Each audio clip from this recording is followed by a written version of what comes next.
My name is Julia. I'm a Russian TV reporter. I recently came to New York and just started exploring it. Sometimes I just walk around the city. I can spend half a day like this. And if I'm tired, I can always take a subway. I know New York has a lot to offer, especially what's beyond tourist guides. I look for hidden gems, parlors, theaters, museums, cafes that few people know about. And I want to share it all with you.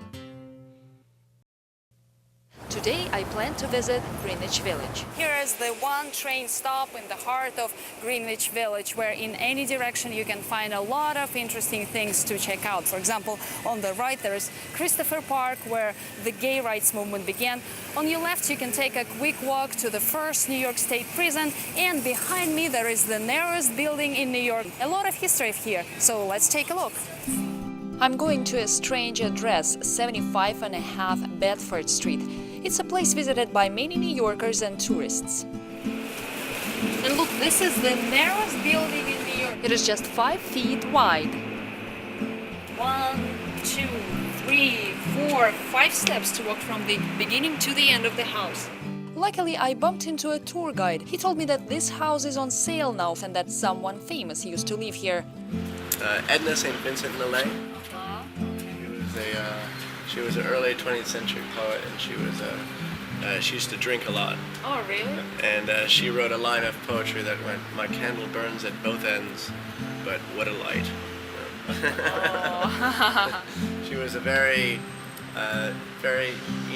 helpful person. She sort of was a mentor to a lot of emerging artists of that time. My next stop is a little-known street that used to scare people in the past. And here is the shortest street in Greenwich Village, Old Weehawken Street. It has just 5 buildings on one side and 6 buildings on the other side. Right now it's a very quiet, peaceful block, but the whole area in 19th century used to be the first New York State prison. So now we walk along the oldest street in Greenwich Village called Christopher Street. It used to be a gay icon in 1970s, and there used to be a lot of stores here selling fetish clothes. But right now, some people say that it has lost its gay character, but still you can see a lot of rainbow flags. This is a symbol of the homosexual movement.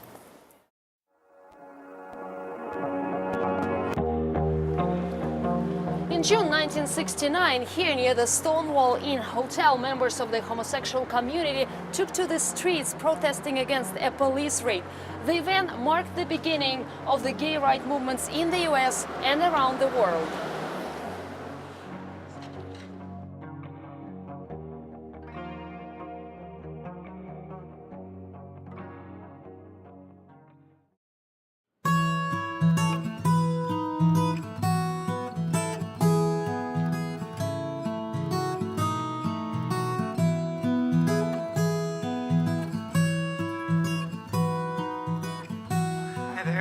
I noticed the sign at the entrance. It's a music school, right?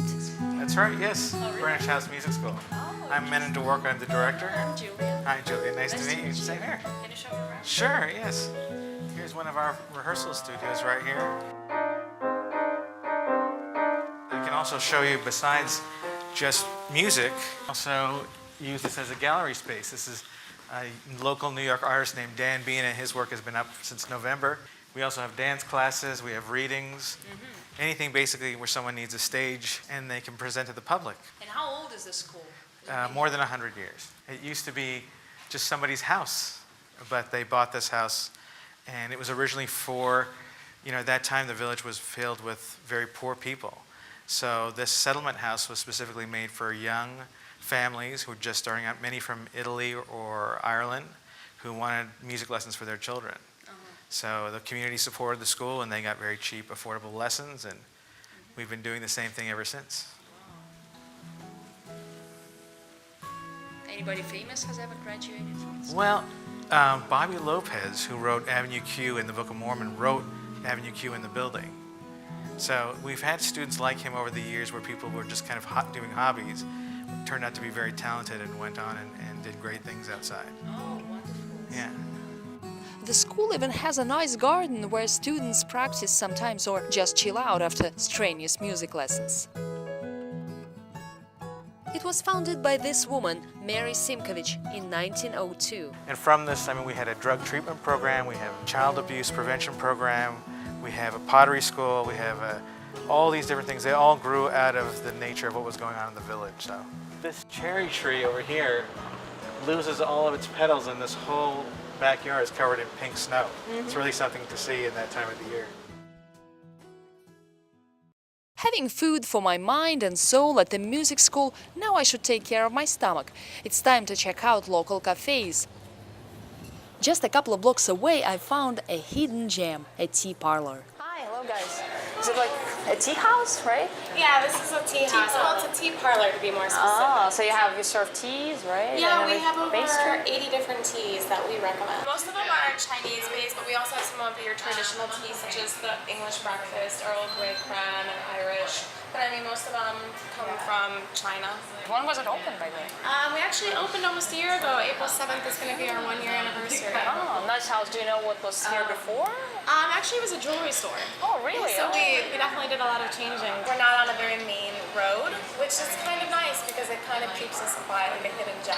Cool. It's nice. Okay, maybe I'll take a seat and you'll show me a menu. Great, yeah.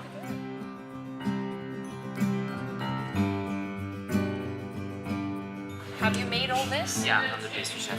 Oh, wonderful. So what's your favorite here?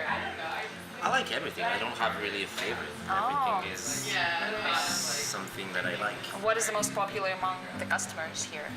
Salted caramel macaron. I'm sort of exploring the area around. Any advice about where I should go? Local jazz bars around the neighborhood. Some of them are really famous. You know, they're always popping up. And also the Village Vanguard, which is a really nice jazz place to go to. It's quite famous over on 7th Avenue. And it's really great on the weekend or even just on a Thursday night if you want to go get some wine, listen to some jazz. You can't go wrong. Green tea, very healthy. Wow, wow. Really, really tastes really good. Really like it. Checking out the Greenwich Village architecture, learning about its history, and trying local food made my day. Well, actually only half a day. Next time I will explore other areas. I wonder where another trip around the city will take me.